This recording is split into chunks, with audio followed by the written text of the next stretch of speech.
Кировская область, Московская область. Ялтыз шаңғы өзегіне Россияның 22 регионынан 200-ден артық шаңғышы келген. Беріде 8 февральдан 12-сіне қадар yoqtashimiz отқазанған спорт ұстасы Федор Симашов истәлігіне ярышлар бара. Ашылыш шарасында Татарстан шаңғы узышлары федерациясы вице-президенті Озат Мәжитов һәм башка дәрәҗәле кунаклар катнашты. Район башлыгы Разиф Кәримов спортчыларны сәламләде. Ул зәйлеләрнең олимпия чемпионы белән горурланулары Симашов призына оештырылучы ярышларның бөтен Россия дәрәҗәсенә күтәрелүен билгеләп үтте.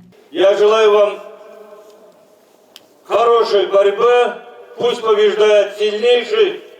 Ялтызей, как всегда,